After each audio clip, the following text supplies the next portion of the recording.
Hello बच्चों, कैसे आप सब लोग। जैसे कि आपको पता है हमारी सीए फाउंडेशन का जुलाई 21 एग्जाम का जो रिजल्ट है वो आ चुका है। ये वीडियो जो है स्पेशली उन बच्चों के लिए है जिनका रिजल्ट जो है एक्चुअली में क्लियर नहीं हुआ।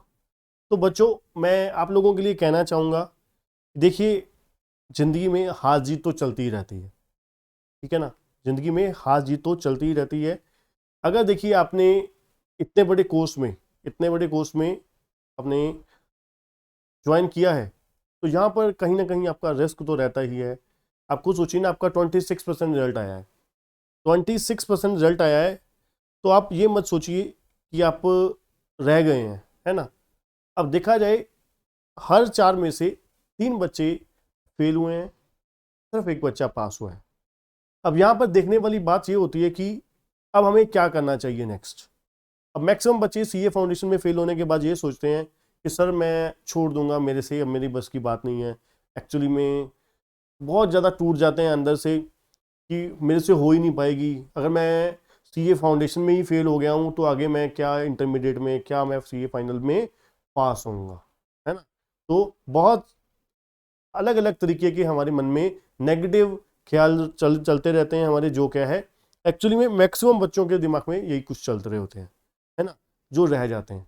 अब आप ये सोचिए, यहाँ पर अगर आप करने के लिए अगर ये सोच के आए थे कि मैं सीए बन के ही जाऊंगा, है ना। अगर आप, जो बच्चा, कभी भी याद रखना, जो बच्चा ये सोच के आता है कि मैं सीए बनने के लिए आया हूँ, वो बच्चा ये बन के ही जाएगा। चाहे वो बीच में एक बारी फेल हो गया, 2 बारी फेल हो गया, बन के जरूर जाएगा, है ना। वो अपने आप में कमियां भी ढूंढेगा, वो बच्चा कमियां ढूंढेगा, ठीक है ना। अगर आप ये सोच के आए हो कि मैं एक बार रह गया तो मैं छोड़ दूंगा, फिर वो आप इंटर में भी छोड़, हो सकता है अभी पास हो जाते, इंटर में आप रह जाते, वो आपके लिए ज़्यादा बेहतर, ज़्यादा बुरा होता, है ना। वो आपके लिए ज़्यादा बुरा होता रादर देन आज आपका फेल जो हुआ है वो आपको इतना दुख नहीं दे रहा, ठीक है ना। अब जो बच्चे, स्पेशली वीडियो मैंने ट्विटर के लिए नहीं बनाई, विनर्स के लिए बनाई है ना। तो विनर्स के लिए एक्चुअली में ये वीडियो है। अब आप कहोगे सर हम कहाँ से विनर हैं, हम तो फेल हुए हैं। बच्चों देखिए, एक मौका निकला है ना, अभी बहुत मौके पड़े हैं। जिंदगी कई बार इम्तिहान ले रही होती है ना। तो आपका ये एक्चुअल में इम्तिहान ही चल रहा है कि आप लोग फाउंडेशन में रहे हैं। अब जो बच्चा अपनी कमियों से सीखता है, जो अपनी कमियों से सीखता है वही आगे निकलता है, याद रखना।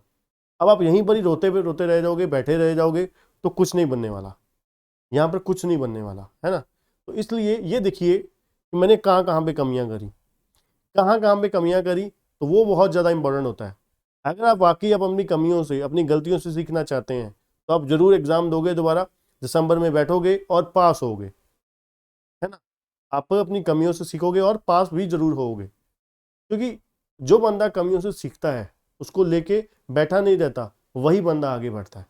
कभी भी याद रखना ये चीज़। आपको हो सकता है इंटरमीडिएट में और ज़्यादा आपको बहुत ज़्यादा अवेयर करवा दे कि भाई मैं फाउंडेशन में फेल हो गया था, तो मैंने ये गलतियां करी थी, अब मैंने इंटर में ये गलतियां, बेवकूफ़ियां नहीं करनी जो बेवकूफ़ियां मैंने फाउंडेशन में करी थी, है ना।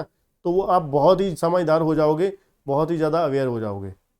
अब मैं बात करता हूँ कमियां कहाँ पे रह जाती हैं, मोस्टली बच्चों की कमियां कहाँ पे रह जाती है। कमियां बच्चों आप लोगों की यहाँ पे ये रह जाती है कि आप लोग सिलेबस को बहुत लाइटली ले जाते हो। नंबर एक, पहली सबसे बड़ी गलती होती है कि आप लोग सिलेबस को बहुत लाइटली ले जाते हो, कि सोचते हो +2 वाला तो सिलेबस था, लेवल, उस लेवल की तैयारी हो ही नहीं करते आप लोग, क्या कोचिंग नहीं लेते, या लेते हो तो आस पड़ोस से ले ली कहीं से भी, ठीक है ना। जो एक्चुअल में खुद सीए बंदे हैं ही नहीं, है ना, जो खुद एक्चुअल में कंपेटेबल टीचर ही नहीं आपके कोर्स के लिए।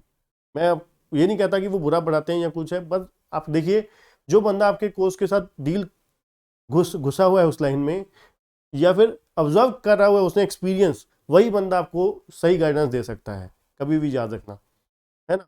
तो वहां पर कमी थोड़ी सी रह जाती है। पहली कमी सबसे बड़ी आपकी, प्लस आप ये चीज नोट नहीं करते, ये एक्चुअली में प्रोफेशनल कोर्स है भैया। रिजल्ट देखो वहां का, +2 का बेशक सिलेबस होगा, +1 का बेशक सिलेबस होगा, वहां पे 100% बच्चा पास होता है, यहाँ पर 75% फेल होता है ना।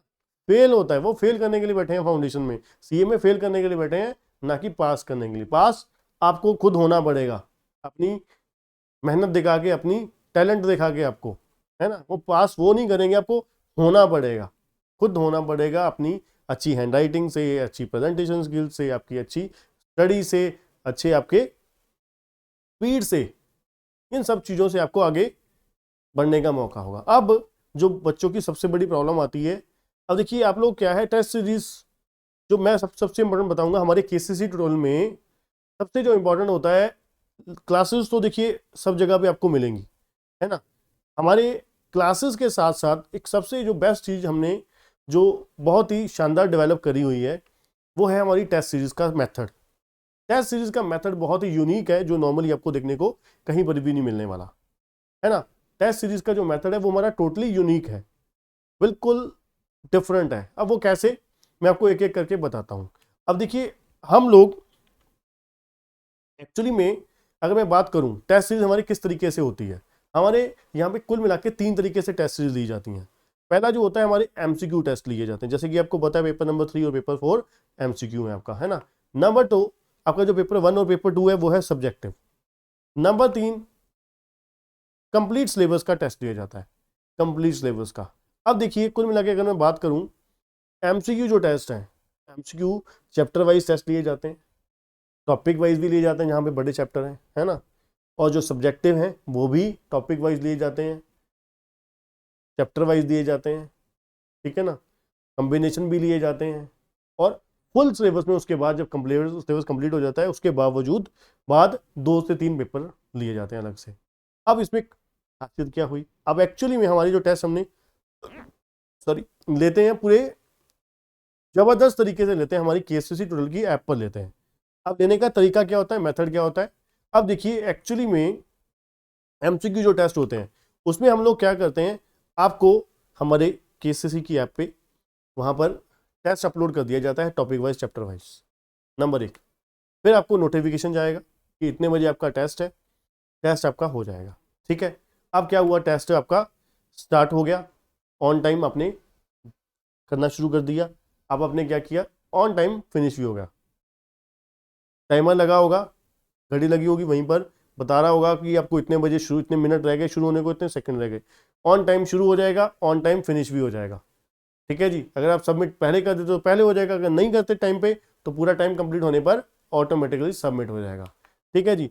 अब क्या हुआ जी, सबमिट आपका हो गया, अब आपका रिजल्ट आ जाएगा। रिजल्ट में आपको सिस्टमेटिकली कितने आपके करेक्ट आंसर हैं, कितने रॉन्ग आंसर हैं, कितने question not submitted, not attempted है, उनका आंसर भी दिया होगा, साथ साथ उनका आंसर भी दिया होगा, करेक्ट। अब उसके बाद जो सबसे इंपॉर्टेंट चीज होती है स्टैट्स, आपके किस सब्जेक्ट में और किस टेस्ट में कितने मार्क्स आए थे, ये आपकी सारी हिस्ट्री एक ही जगह पे आपको देखने को मिलेगी। पूछने की हमें जरूरत नहीं पड़ेगी, आपको कोई अलग से लिखने की जरूरत नहीं पड़ेगी, वहां पर प्रॉपर ग्राफ दिखाया जाएगा कि आपको खुद देखने को मिलेगा ऐप में कि भाई इस तरीके से आपका ग्राफ जा रहा है, आप कुछ तरक्की कर भी रहे हो कि नहीं कर रहे, कहाँ पे गलतियां हो रही हैं, कहाँ पे किस चैप्टर में मेरा टेस्ट बुरा हुआ था, कहाँ पे मुझे ये जो क्वेश्चंस में मैंने गलतियां करी थी, यही क्वेश्चन मुझे, अब वहां पर आपका इवैल्यूएशन शीट जो है वहीं पर रहेगी, जब मर्जी आप चेक कर सकते हो। नेक्स्ट टाइम मान लीजिए आपने रिवीजन करी उस चैप्टर की, वहीं पर आपको देखा कि ये मैंने 20 क्वेश्चन गलत किए हुए थे इन 4 चैप्टर में मान लीजिए, तो आप उन्हीं को देखते हो, फिर दोबारा ये गलतियां नहीं होनी चाहिए, ठीक है जी। ये हमारा क्राइटेरिया है कौन से वाले, एमसीक्यू वाले का। अब मैं बात करूंगा नेक्स्ट वाले की। अब नेक्स्ट में बात करूंगा आपको सब्जेक्टिव की। अब सब्जेक्टिव किस तरीके से है, सब्जेक्टिव हमारा पहले वही अपलोड कर दिया जाएगा पीडीएफ फॉर्मेट में, आपको क्वेश्चन पेपर मिल जाएगा, मिल गया जी, वहां पर अपलोड हो गया। अब उसके बाद नेक्स्ट जो होगा, आंसर आप लोग क्या करोगे, सॉल्व करोगे अपनी पेपर पे, कॉपी पे, नोटबुक पे आंसर दोगे और अपलोड कर दोगे, ठीक है जी। आंसर शीट अपलोड कर दोगे। अब वहां पर आपको आपका क्वेश्चन पेपर और आपकी आंसर शीट अपलोड हुई, सबमिट दिखा गई। एक बार सबमिट कर दिया, ऐसा नहीं कि बार बार आप चेंज कर दोगे, सबमिट हो गया जी, दैट्स इट। चलिए अब नेक्स्ट क्या होने वाला है, अब हमारा काम, अब हम क्या करेंगे, उसको चेक करेंगे, मार्क्स देंगे, गलतियां बताएंगे, कमियां बताएंगे, रिमार्क देंगे, अपलोड कर देंगे। अब क्या होगा, जब अपलोड होगा हमारी तरफ से हमारे सिस्टम पे, तो ऑटोमेटिकली आपको नोटिफिकेशन जाएगा, आपको एक नोटिफिकेशन जाएगा, वो नोटिफिकेशन आपको बताएगा कि ये आपका जो टेस्ट है वैलिडेट हो चुका है, तो चलिए चेक कर लीजिए। तो टेस्ट आपने चेक किया, आपने देखा कि ये सर ने गलतियां निकाली हुई हैं, ये कुछ बताया हुआ है ना, तो सब कुछ वहां पर शो कर गया। अब उसके बाद लास्ट स्टैट्स, फिर वही आपको सारा कुछ A to Z स्टैट दिखाई देगा, ठीक है ना, A to Z आपको स्टैट वहां पर दिखाई देगा। मतलब कहने का क्या है, एक सिस्टमेटिकल वे में आपको चलना होगा, तभी आप इंप्रूवमेंट कर पाओगे, तरक्की कर पाओगे और एग्जाम क्लियर कर पाओगे। फाउंडेशन लेवल में मैं आपको बोलता हूँ ना कि टेस्ट बहुत जरूरी है, टेस्ट बहुत ज़्यादा जरूरी है। इसलिए हमने जो सबसे ज़्यादा फोकस कर रखा होता है वो होता है टेस्ट। सिलेबस तो बच्चा, सीए वाला बच्चा देखिए पढ़ता है, पूरी दिलो जान से पढ़ता है, बट कमियां कहीं ना कहीं रह जाती हैं। अब कमियां दोनों तरफ से रहती हैं, टीचर के तरफ से भी रहती हैं, बच्चे की तरफ से भी रहती हैं। खाली आप आईसीआई को दोष नहीं दे सकते, जो 26% बच्चे पास हुए हैं वो भी हुए हैं, ये चीज़ समझ के चलिए, है ना। 26% बच्चे तो पास हुए हैं ना, इसका मतलब है जो 74 है उनमें ही कहीं ना कहीं कमी रह गई है। तो कहीं ना कहीं उन्होंने अपने ऊपर काम नहीं किया, अपने ऊपर इंप्रूवमेंट नहीं करी, जिसका नतीजा वो भुगत रहे हैं, आप उनमें से एक हो। तो आप ये मत सोचिए, नेगेटिव मत लीजिए, सर क्रिटिसाइज कर रहे हैं। क्रिटिसाइज अगर नहीं करोगे अपने आप को जब तक, तब तक आप इंप्रूवमेंट का रास्ता कैसे ढूंढोगे, है ना। इंप्रूवमेंट का रास्ता निकालना है हमें, हमें पास होना है आगे, यहीं से बाहर थोड़ी ना चले जाना है। तो बच्चों, जो बच्चे अगर क्लासेस ज्वाइन करना चाहते हैं, अगर आप टेस्ट सीरीज ज्वाइन करना चाहते हैं, हमारे डिस्क्रिप्शन में एक नंबर दिया होगा, वहाँ पे आप कांटेक्ट करके आप क्लासेस हमारी बाय कर सकते हैं या टेस्ट सीरीज ज्वाइन कर सकते हैं, है ना। और daily live zoom classes join करना चाहते हैं वो भी कर सकते हैं। आपको कंप्लीट डिटेल वहाँ पर एक नंबर दिया होगा, आपको मिल जाएगा। अगर आप रिकॉर्डेड क्लासेस बाय करना चाहते हैं, वीडियो लेक्चर्स, तो वो भी आप बाय कर सकते हैं, बहुत ही अफोर्डेबल प्राइसेस पे अवेलेबल होंगी।